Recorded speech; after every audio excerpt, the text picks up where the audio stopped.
Well, it's too hot in my place and this fan was helping me out, but for this video I just switched it off. And it's too hot, it's not worth living, if I think so. But I am very optimistic. I have to live in this hot heat. That's why I'm living. So this is all about thought process. And this video is all about that. How your thought process can kill you, how your thought process can make you alive. So let's start. There was a time when electric chair used to be used to kill convicts. In 1986, there was a convict, a murderer, who was sentenced to death by that electric chair. And when he was convicted and when the death penalty was issued against him, he got very much depressed and he got horrified as usual. So next 2 or 3 nights, he could not sleep in his cell. In his dreams also, he could see the electric chairs and his death. So in his dreams, he used to wake up and shout. He could not sleep. In that scenario, two scientists, they decided that they would do one experiment on that convict, on a human being. And they took permission from government and government gave that permission. You know what that experiment was? Those 2 scientists went to the prisoner and said, well, Mr. Prisoner, you are not going to be killed by electric chair. The prisoner thought that, oh my God, my good luck, I'm not going to be killed. No, you are going to be killed, but you will be killed by the bite of cobra.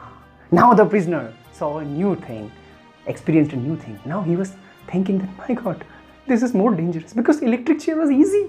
In an electric chair, I could have died in few seconds. But if a cobra bites me, then I will die after a long suffering of 1 to 1.5 hours.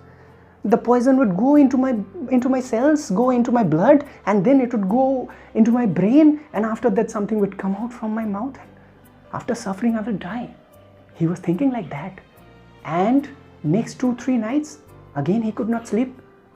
He used to see the cobra in his dream, and he used to wake up at night. So it was very horrifying for him. And he thought, and his belief system came like anything. So the day came when he was about to take into the room where he was about to be killed. So he was taken and he could not walk also because he was thinking about the snake, and he was going like this. And when he sat, he saw the electric chair at one side.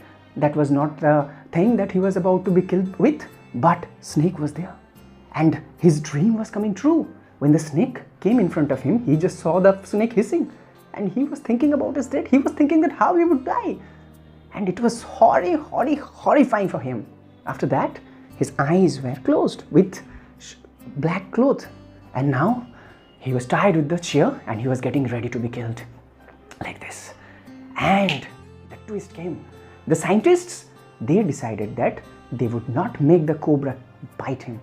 They took 2 safety pins, just like the snake's teeth. They took 2 safety pins and they pierced those safety pins into his legs. And when they pierced, suddenly the reaction came from the prisoner. Oh, like this. The prisoner thought that the snake had bitten him. And after that, he just started shivering. And after half an hour struggle, foam came out from his mouth and he died. You know what? After some time, his body was taken to post-mortem and the result came, cobra's poison was found in his blood. Yes, that happened. It's a wonder of nature, it's a wonder of brain. You know how it happened? Because he thought about his death, he thought about cobra, and he thought about the poison of cobra so much that his brain believed that he was about to be killed by cobra, and his brain was prepared to be killed by that. And his brain produced cobra's poison into his body, and this is how he died. So this is the power of our brain. Whatever we think, that becomes our belief system, and that determines our actions, and that determines the functioning of our body. This is how he died. So I would say, do not overthink. Whatever you think, whatever you visualize, that happens. That's why be very conscious about your thoughts, see your thoughts, and be positive always. Live with a difference.